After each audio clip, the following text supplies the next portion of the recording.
hili kujionyesha kwamba umekubalika, hata kuweza kulitumia kwa halali neno la kweli. Ukisikia kuna kulitumia kwa halali neno la kweli, ina maana kwamba usipojitahidi kumjua Mungu vizuri, hautalitumia kwa halali.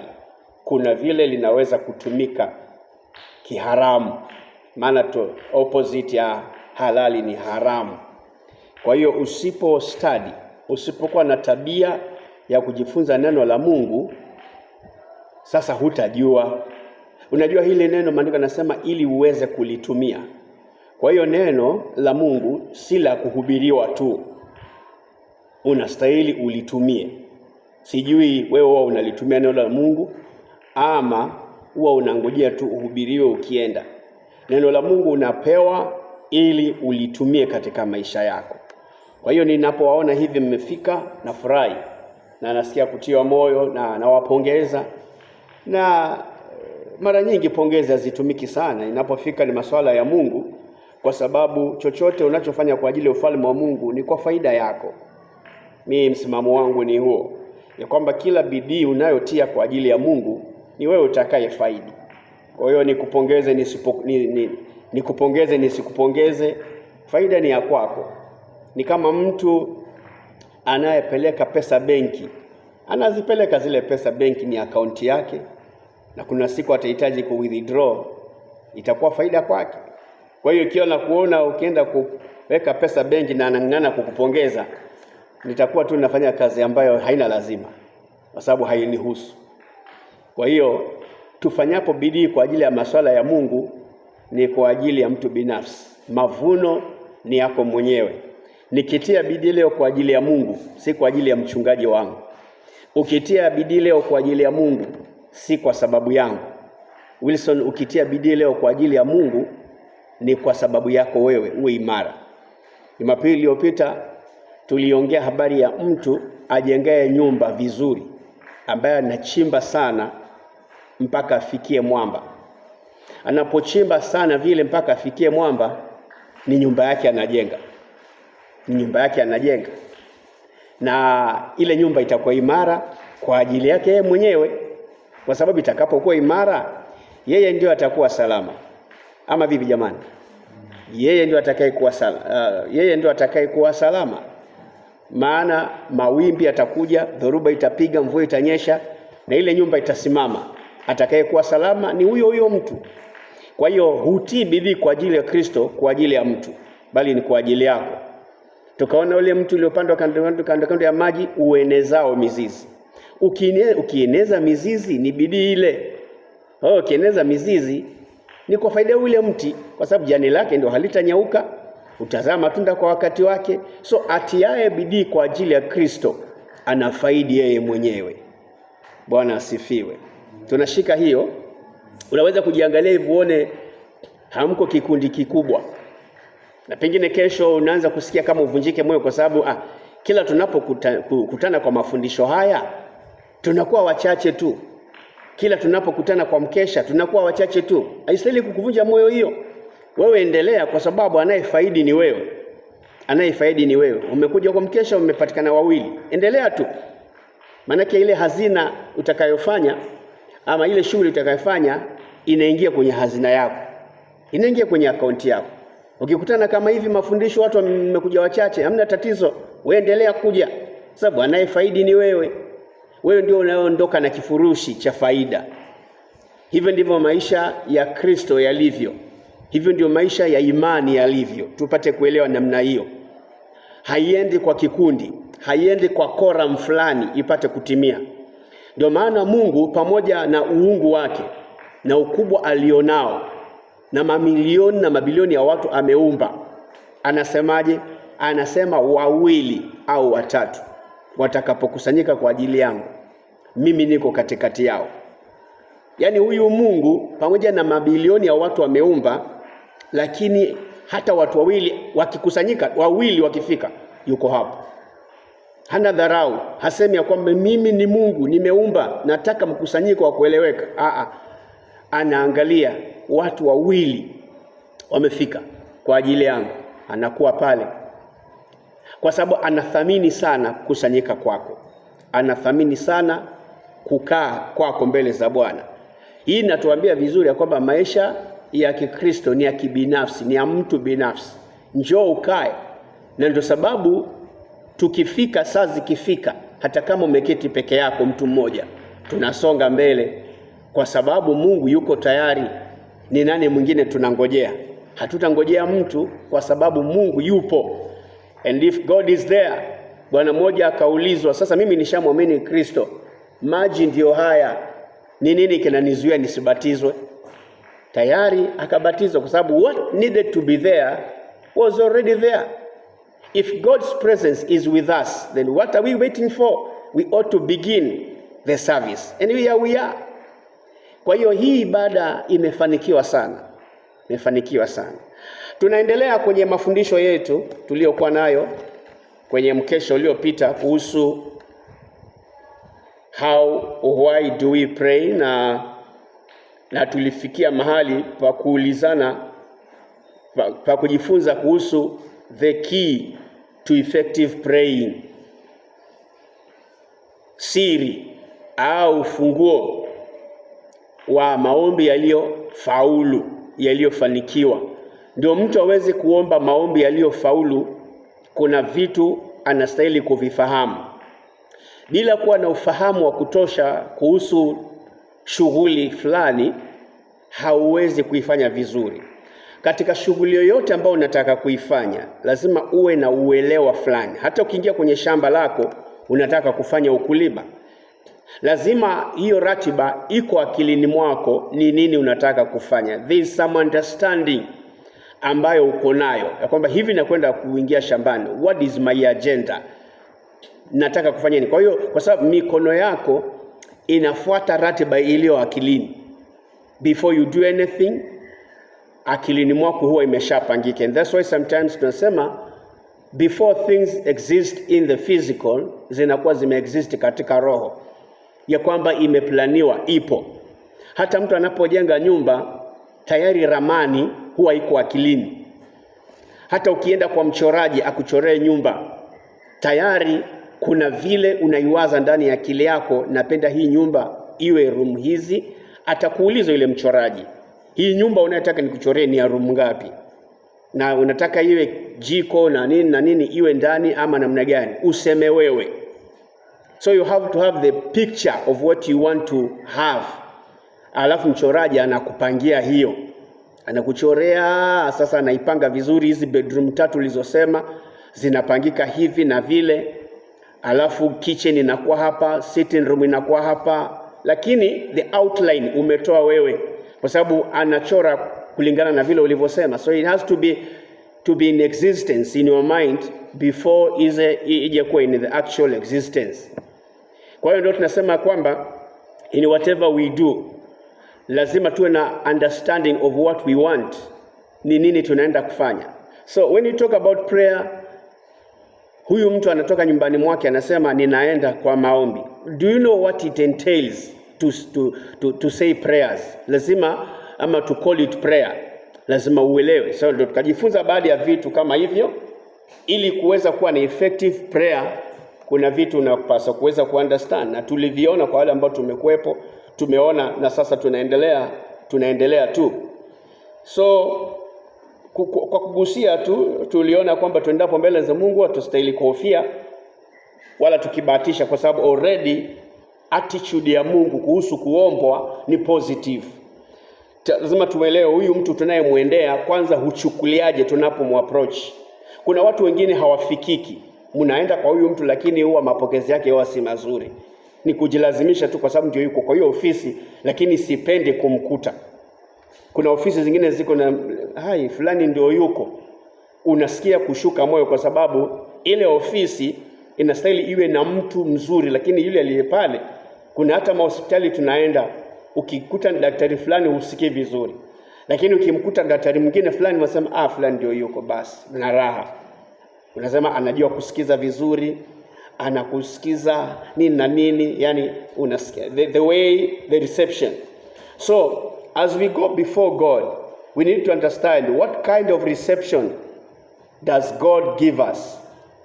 Na the kind of reception ambayo Mungu anatupa, Biblia tumejifunza katika Luka 12:33 ya kwamba we should not fear because already God is expecting us. Na jambo hilo la sisi kumjia yeye analitamani sana. Ujio huo wako kwa Mungu alikuwa anautarajia na anautamani sana. No, so once you understand that God is so positive about your coming before him, sasa unapata ujasiri. Anakuhandle kama baba, sio kama hakimu mwenye fimbo mkononi. Anakupokea.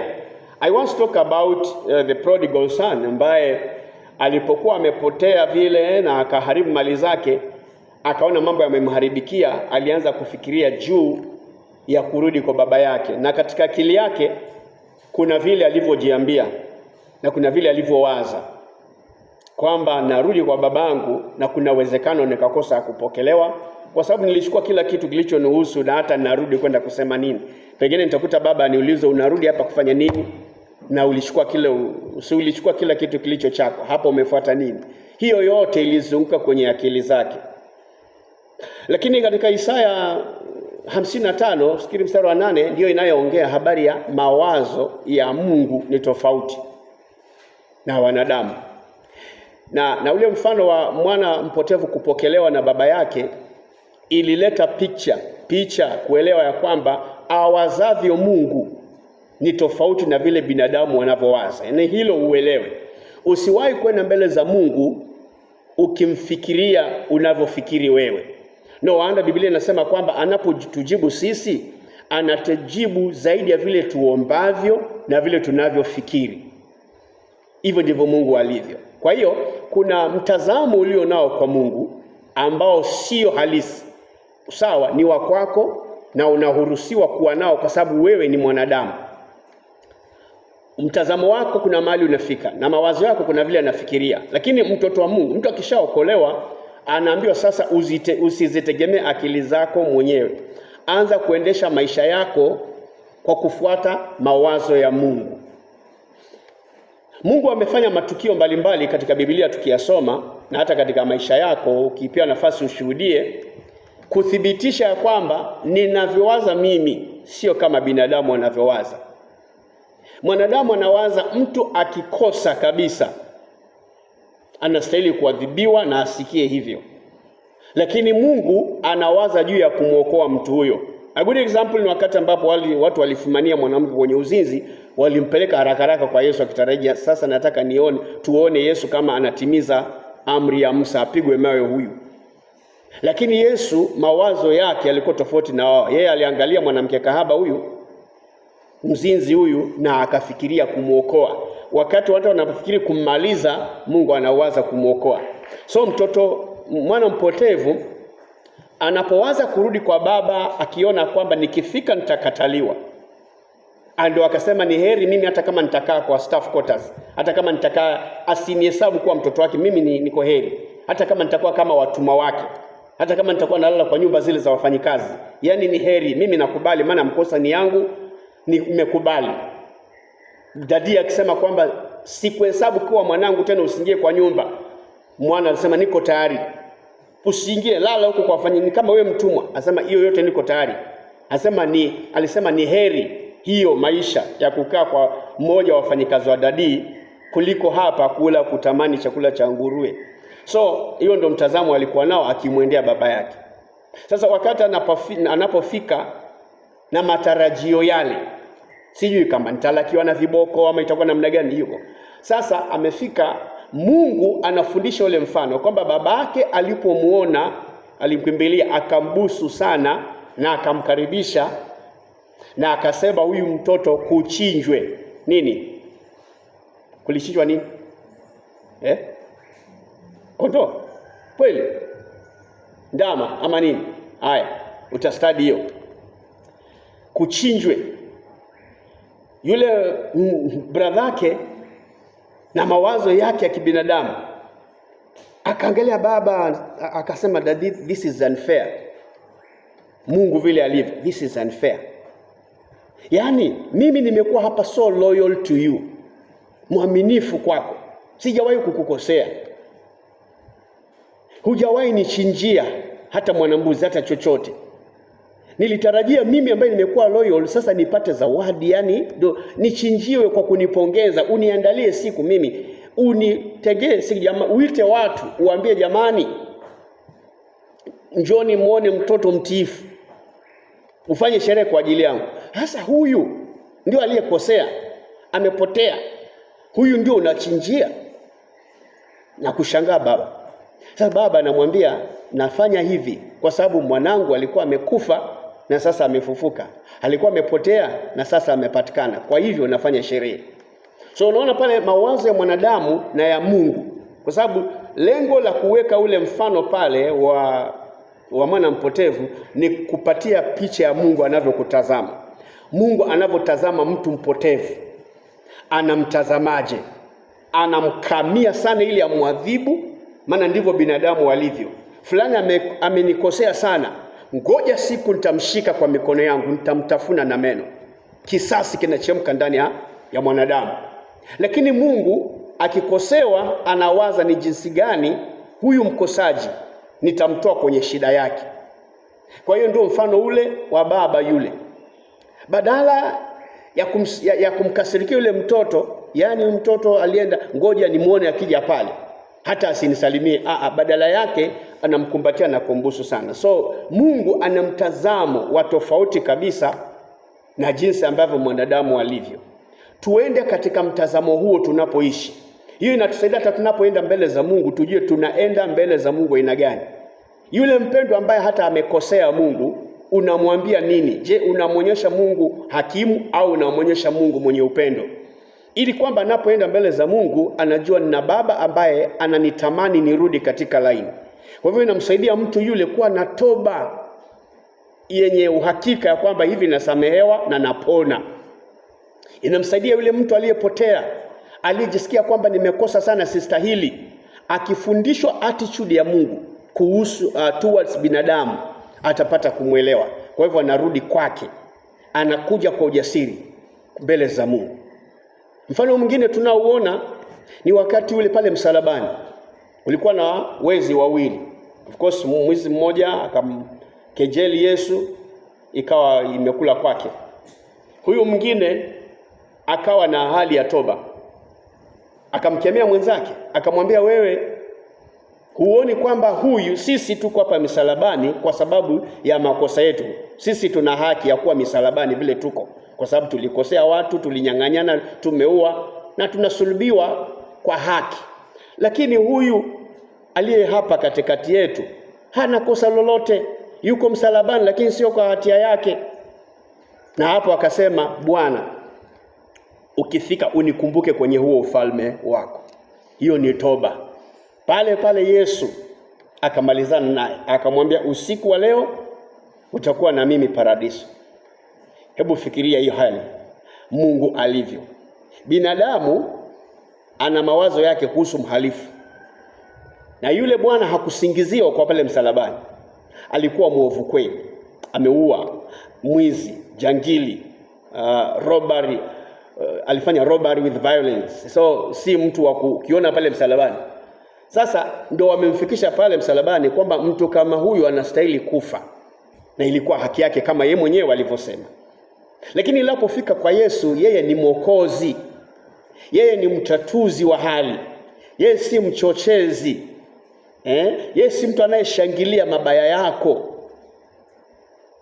No wonder Biblia inatufundisha kwamba usifurahi adui yako apatwapo na mabaya. Lakini unajua kibinadamu kinasema yeye hivyo ndo asikie hivyo, ndo asikie hivyo. Huo ni binadamu. Lakini Mungu anawaza tofauti, na ndio sababu anasema Mungu mawazo yake sio yetu na njia zake sio zetu. Tuko tofauti. Kwa hiyo anapowaza kuridimu, wewe unawaza asulubiwe huyu. Watu wanasema huyu afe msalabani.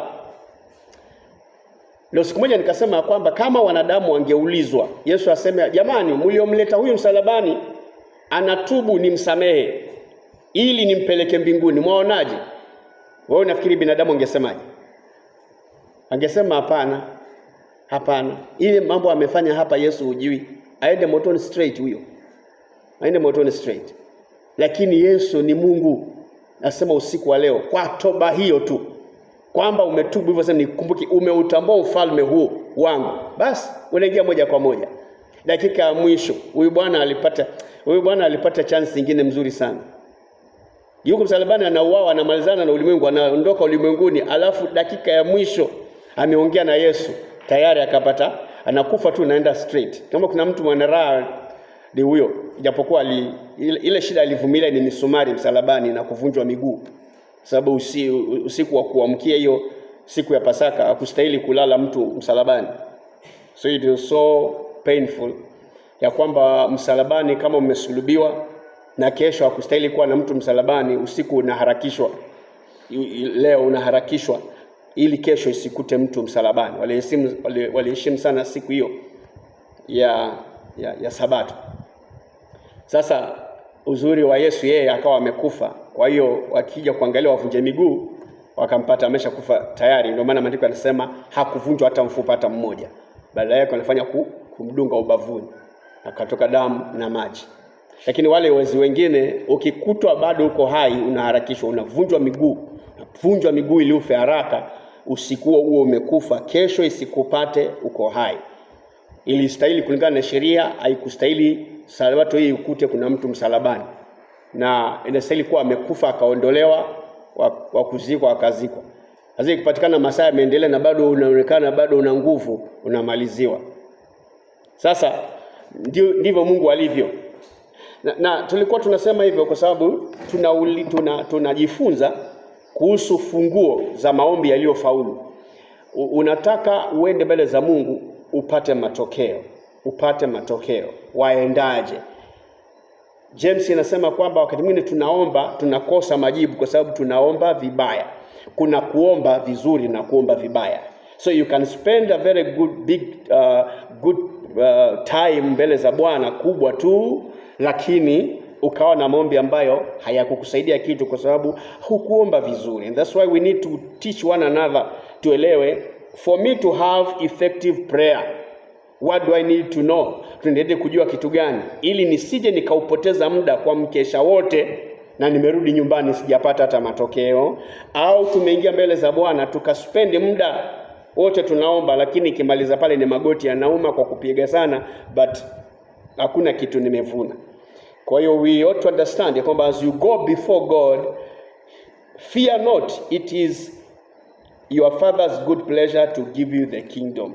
Hicho unachokiuliza ni furaha ya Baba kabisa kukupatia. So na yeye Mungu ni Mungu ambaye hupeana kila kitu alichonacho kizuri. Naomba mtu afungue katika kitabu cha James chapter 1 verse 17. Yakobo 1:17.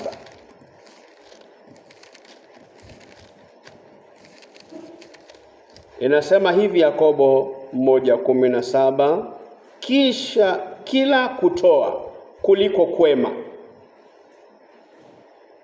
na kila kitolewacho kilicho kamili hutoka wapi?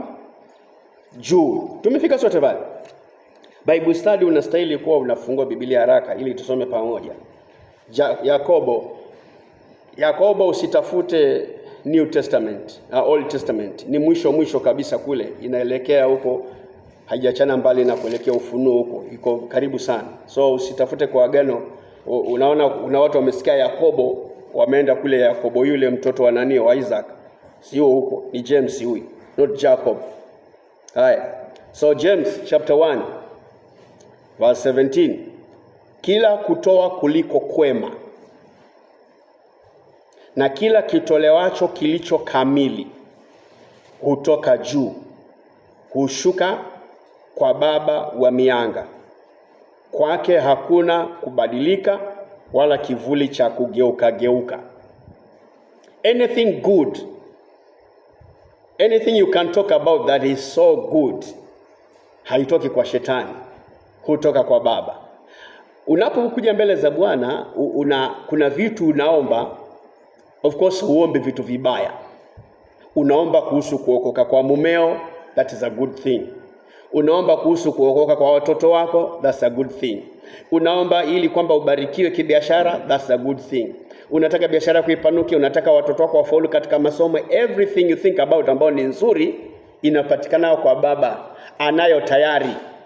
Anything you think ambao ni nzuri hiyo, Biblia inasema chochote kitolewacho kilicho kizuri. Kwanza inasema kila kutoa kuliko kwema, na kila kitolewacho kilicho kamili hutoka juu kwa Baba wa mianga. Kwake hakuna kubadilika wala kivuli cha kugeuka. So we are so assured ya kwamba kila uzuri tunaoutaka, kwanza msimamo wa Baba ni kutupatia. Tunataka maendeleo ya kanisa, iko kwenye ratiba ya Mungu tayari. Just search, unaipata iko pale kwenye akaunti yake. Unataka ufaulu katika masomo nini na nini, search, unapata kwa Baba, hiyo mpango huko kabisa. Kila kitu unachokifikiria. Unataka umpone, mwishi bila magonjwa, search. Unapata kwa mpango ya kwa ratiba Mungu iko, anakuambia ndio hii hapa kwa iko. Before uilete, iko. So unapokuja kuomba kwamba upone kwenye familia yako, unapata kwa dadi, iko kwenye program. Everything, chochote kilicho kizuri. Kwa sababu kila aendaye kwenye maombi kuomba, anaombaga mambo mazuri. Ni wachawi tu ndio wakifanya maombi yao wanaomba kwa shetani mtu fulani asifaulu, aharibikiwe. Lakini sisi kwa Mungu tunaomba ufanisi mtupu. Yale mabaya yaishe, kuwe na uzuri huu. Hivyo. So before you go before God, tayari unakuta hilo unalotaka kuliomba Baba analo. Alafu uzuri ni kwamba yu tayari kutupatia. So tukienda katika maombi tuelewe ya kwamba Baba pia anajua tunachohitaji hata kabla ya kuomba. As I said, kabla hujalileta anaelewa kilichokuleta nini. Yale masumbufu yako nyumbani kwako, Mungu anayajua na anatamani uzuri unaotaka ni siku moja hayo masumbufu yaishe. Yale maumivu ambayo yako kwenye mwili wako, uzuri unaotaka kwa Mungu ni kwamba siku moja yaishe. Hiyo yote kwenye ratiba yake iko. Ya kwamba unataka iye maumivu ya magoti ishe. Hata mimi ni hiyo mpango uko. It depends on how much you devote yourself to come and speak about it before me. Mathayo 6:8. Kwa hiyo Mathayo 6 ndio hiyo imetuonyesha pale. Tunaweza kuiangalia Mathayo 6:8.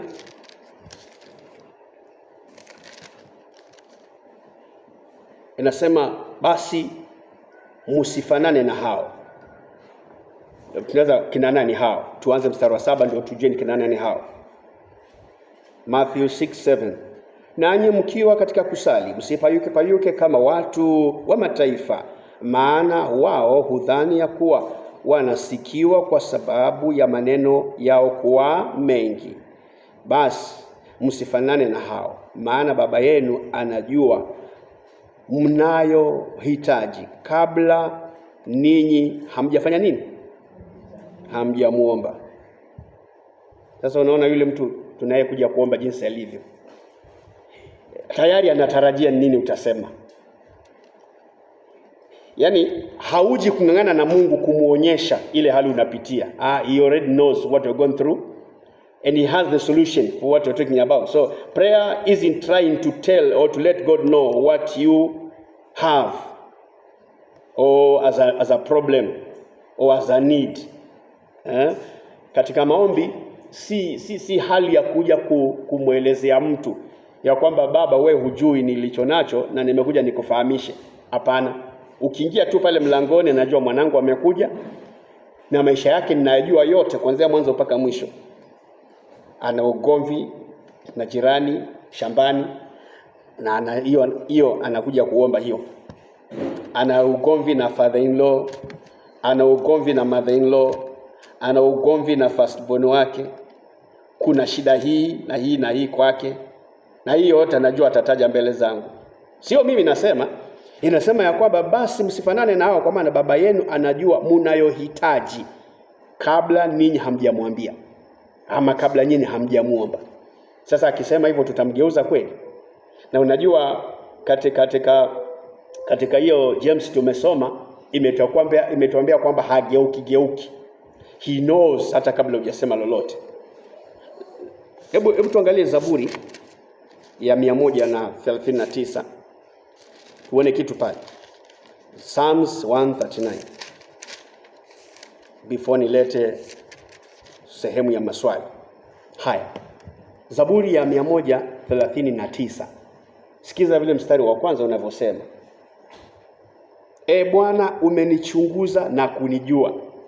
Lini? Alikuchunguza lini? Wewe Bwana amekuchunguza na kukujua? Mniambie. Ama ilikuwa ni Daudi tu? Ya nini? Jamani, hapo ulipo, unaona kama Bwana amekuchunguza na kukujua? Si ndio? Alifanya hivyo lini? Una habari? Jamani, kama huna habari sema sina habari.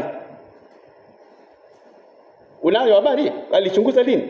Unajua, anasema Mungu mawazo yake sio yetu na njia zake sio zetu. Kwa hiyo hauruhusiwi kujua njia anazotumia. Kwa hivyo usione shida kusema sijui. Jamani, mimi sijui. Mimi nilikuwa kwa maombi wakati mwingine nikamwambia Baba, nahitaji na hii na hii. Utakavyojibu mimi sijui. Ila najua unajua kujibu. Sababu hujaniruhusu nijue njia unazotumia. Wewe mwenyewe katika Isaya 55:8 umesema mawazo yangu sio yenu na njia zenu sio za kwangu. Kwa hiyo sasa hujaniruhusu kuzijua na umeshakiri hivyo, umeshaniambia alinio. Kwa hiyo mimi nakualika fanya. Utakapofanya sijui. Leo tunakula mavi ya njiwa. Leo tunauziwa kichwa cha punda bei ghali. Kesho umesema tutakula na kushiba, chakula kitashuka rahisi kabisa. Vile utafanya hatujui. Sisi tunangoja hiyo kesho tupokee chakula sisi. Maana njia yule bwana akajaribu kuweka ratiba ya Mungu kwa akili yake. Leo hii hata mbingu zikifunguka jambo hili haliwezekani. Kambota utaona lakini hutakula. Kwa hiyo jinsi Mungu atakavyofanya hujaruhusiwa. Raha iliyopo ni kwamba mawazo ya Mungu ana uwezo mwingi sana. Wewe hape nafasi ya kufanyia mambo. Wewe subiri ule kesho ushibe.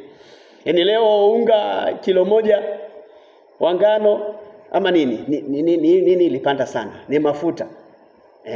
Those days kwa tunanua mafuta 160 lita nzima ya maji. Ikaje ikapanda mpaka hiyo sasa hiyo bei mnaisikia. Ni shilingi ngapi lita moja sasa hivi? 240 lita moja tu peke yake. Sasa katika hali hiyo tutachukua mfano wa kitu kimoja ambacho kilishoot bei hivyo ama petrol. Those days 100 hata 90 unapata lita moja, sasa hivi 180. So katika harakati za alafu mtu anakuambia kwamba kesho time kama hizi petroli itauzwa shilingi 30 kwa lita. Sasa hivi tunanunua petroli 183 hapa Voi. 183, wengine wameshukaza 181, hivyo wengine wafanya mambo. Sasa 180. Alafu nawaambia okay, hii petroli mnanunua kwa 180 leo wenye magari. Kesho time kama hizi petroli itauzwa lita moja 30. Yaani wa 180 nitapata lita 6. Unaona hiyo kuamini ni shida. Lakini hustahili kuargue, maana anayefanya kazi ni yeye anajua. Hujui atafanya nini kwenye watu wa mafuta mpaka mimi nimepata mafuta almost free. Na ndivyo ilifanyika. Hao jamaa wanakula mavi ya njiwa, mpaka wanachemsha watoto wanakula. Alafu kesho ameorganize Washami wamejaza chakula kwenye kambi yao hivi. Nasema nitakachokifanya na wasababisha tu wanaokoma hawa, alafu Washami wanakimbia na chakula kinabaki tele hapo. Wanaisraeli wanaingia wanajimwaya mwaya. Hakuna hata kuulizana inauzwaje, wewe kula kwanza tutapiga hesabu baadaye. Naona sasa ndio nimekuambia tumesoma na wewe hapo alafu unashindwa kujibu. Tuko Zaburi ya 139. Inasema Bwana, umenichunguza na kunijua. Je, ni hivyo kwako? Unaona kama wewe umechunguzwa na unajulikana na Mungu? Itikia kwa sauti. Wewe kama hudhani sema sidhani mimi kama nishachunguzwa. Sema sidhani. Lakini ndivyo Mungu alivyo. Bwana, umenichunguza na kunijua. Wewe wajua kuketi kwangu na kuondoka kwangu. Umelifahamu wazo langu tokea mbali. Haya. Kila mmoja hapa vichwa vinajaa mawazo vina. Mimi hapa binadamu sijui unavyowaza. Mpaka uanze matendo unajua mama, yani hivi ndio ulikuwa unawaza. Mimi binadamu huyo. Lakini Mungu anasema hilo wazo tokea mbali linaanza ndani ya akili yako. Aliliona tu. Na ndio maana Yesu alipokuwa anatembea na watu wakianza kunungunika hivi tayari Yesu anajua. Najua mnachokinungunikia kwa sababu yeye ni Mungu. Kiwaza tu anaona. So ndo inaendelea kusema umelifahamu wazo langu tokea mbali. Haya, umepepeta kwenda kwangu na kulala kwangu. Umeelewa na njia zangu zote. Nothing to be hidden before Mungu. Maana hamna neno ulimini mwangu usilolijua kabisa Bwana. Umenizingira nyuma na mbele. Umeniwekea mkono wako. Maarifa hayo ni ya ajabu, yanishinda mimi, hayadiriki, siwezi kuyafikia. David anaposema yanishinda, huo sio udhaifu. Huwezi kusema yani David naye alishindwa tu kujua Mungu anawaza nini. Haya, niambie wewe, unajua Mungu anavyowaza?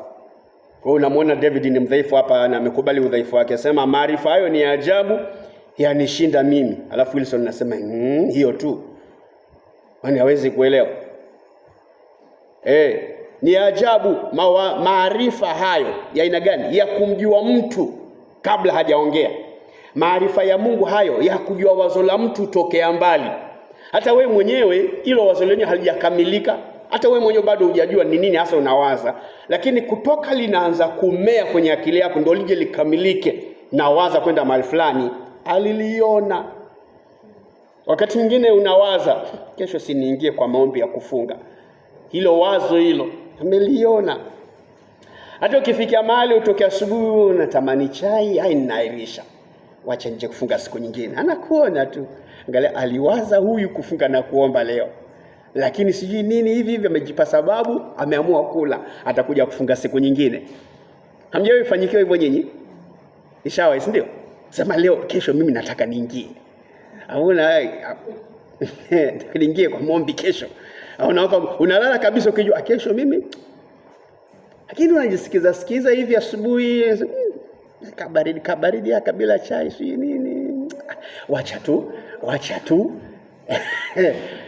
Lakini Mungu, wewe unafikiri hivi sasa Mungu hakuoni. Lakini anaangalia tu, mwanangu, jamani, mwanangu. Yaani hivi angekubali kutoboa hiyo, angeng'ang'ana hiyo. Kuna ushindi hapa, kuna zawadi nimemwekea. Ile wazo tena ni mimi nimemwekea. Unajua wakati ambapo unapowaza spiritual growth, huwa ni Roho Mtakatifu ndo anakuita. Ndio sometimes unaishi katika maisha ya kula na kunywa, umejiachia sana hivyo, mwili umetawala, dunia imetawala, umekaa sana mpaka kiroho umedidimia sana, umefifia sana. So Mungu akikupenda sana anaanza kuzungumza na roho yako. Hata wakati mwingine unasikiza tu, unaangalia kitu kwa TV au kwa redio au yani hata unaweza kusoma neno unasikia tu linakuita. Unasikiza ujumbe fulani unaanza kukuongelesha juu ya kumtafuta Bwana na kufunga na kuomba. Hiyo desire, Roho Mtakatifu anatafuta njia ya kukuonyesha ya kwamba you need to do something, ya kwamba kiroho umefifia mno, umedhoofika mno. Kwa hiyo mwenyewe tu unaanza kuona I need to style up. Na style sasa hivi nasikia niko chini kiroho, nasikia niko dhaifu. I need to take some time in prayer and fasting. So unaanza kusikia kesho wacha nianze, ama next week wacha nijipange, nataka nifunge siku hizi, ama hivyo. Sasa hilo wazo tayari limeumbika ndani yako, alafu Roho Mtakatifu ile umeokoka ameweka hiyo desire ndani yako. And surely unasema ni leo. Sasa kutokea mbali. Haya. Lakini yote tulikuwa tunazungumza tukiona vile tumesoma katika Mathayo 6:8 ya kwamba tusifanane kama mataifa ambao wanaomba sana wajulikane kwamba wanajua kuomba or something, lakini sisi tusiwe kama wao, kwa sababu sisi kabla hatujamwambia baba yetu anajua kile tunachotaka. Kwa hiyo unaingia kwa maombi kwa sababu kuna mipango ndani yako. Kuna mambo unataka kumwambia Mungu, unataka kukua kiroho, unataka anointing, umeambiwa uhubiri Jumapili, kwa hiyo unamtafuta Mungu, unasema kwamba uniambie mapema ili nimtafute Bwana. Najua wakati mwingine hiyo si tabia nzuri sana, wakati ambapo Biblia inasema we should be ready in and out of season. Kwa hiyo unapoambiwa sasa Wednesday wewe ndio utashare, mchungaji ungeniambia angalau wiki mbili nimtafute Bwana. Yaani wanakuaga tu amekaa huko, alafu sasa yeye na Bwana hawakwagi pamoja. Kukiwa na jambo lote linamhusu ndio sasa uingie kwenye library utafute sasa Bwana unaweza kuwa uko wapi sasa, maana sasa hivi unatakiwa unatafuta kwenye kama zile nguo zako. Ni kama unainua nguo iko wapi, utafute Bwana maana anahitajika. Ni kama hiyo nguo sasa function yake imefika, inakuaga huko ndani huko, unaivaa kukifanya function fulani. Kwa hiyo ni kesho ungeniambia ndio nitafute mapema. Kwa hiyo Bwana unamtafuta mpaka unafikia chini ya sanduku, kama na sanduku hakuna. Unaanza tena utafuta Bwana sasa. Mpaka anasema yani ni kama ilikuwa hapa. Basi wacha nianze kutoa moja. Sasa huo muda unatakana kukupewa, nikupatie wiki 2 kukuambia utashiriki kwenye ushirika wa Ijumaa. Umtafute Bwana design hiyo kwa sababu hakuagi hapo karibu. So ule utayari. Sasa umekuja mbele za Bwana kwa madhumuni ya kwamba nimeambiwa nihubiri, kwa hiyo nahitaji niwe mbele za Bwana. Hilo wazo lako analifahamu sana. Hafahamu tu kilichokuleta, unatafuta tu anointing kuhubiri kesho. Unatafuta tu neema wewe. Na analifahamu. Sawa. So alafu tunapoenda mbele za Mungu katika hali ya kumuomba, of course tunajua imani ndio huwa inatumika. Na imani haitumiki baada ya kuona. Of course Biblia inasema we walk by faith and not by sight. So tunapomwendea Mungu hatuhitaji kwamba tumeona kitu, because it is wrong as far as faith matters is concerned, are concerned, ni kwamba hatuenende kwa kuona. So ili upate nguvu kama mwokovu, you don't need to see some things, you only need to believe. Wale watu wanaotakiwa kuona ni mataifa, kwa sababu miujiza ni kwa ajili yao. Sisi we already have God in us and we know he works in our lives. So tukienda mbele za Bwana, we know definitely through his word kwamba amesema atakuwa na sisi kila tunapomtafuta. So faith is the ability to trust God and not to faint, even when we don't understand what's going on in our midst. Hauji baada ya kuelewa nini kinaendelea. No, you come before God knowing he's there, na kawaida yake ni kwamba tukiomba wao anasikia. So wewe unaomba bila wasiwasi wote na unaondoka. Omba umalize uende zako, acha mambo juu ya meza ya Bwana. When our minds cannot comprehend the circumstances, our relationship with God should not fail at all. Naona ili kwamba huhitaji kuelewa sana, kwa sababu ukitaka kuelewa sana that means you are engaging your mind katika mambo ya rohoni, ambapo it cannot work that way. Unapongangana kuiweka akili yako kuelewa mambo ya Mungu kwa akili, utaisumbua sana akili, kwa sababu haijaumbwa kuingia hizo anga. Akili ni physical na roho ni rohoni. So ndio yule bwana aliposema hii kitu inayosemekana ati kesho chakula kitakuwa kimeshuka bei, haiwezekani. Alitaka kuingiza akili, na hiyo haikustahili, ndio maana ikamcost maisha yake kupotea. Tufike hapa alafu tuulizane kama kuna swali, alafu tuendelee. Kama kuna mtu ana swali, ana mchango na mahali ambapo hapajaeleweka vizuri, alafu tuone kama tunaendelea ama tunamaliza. Nani ana jambo?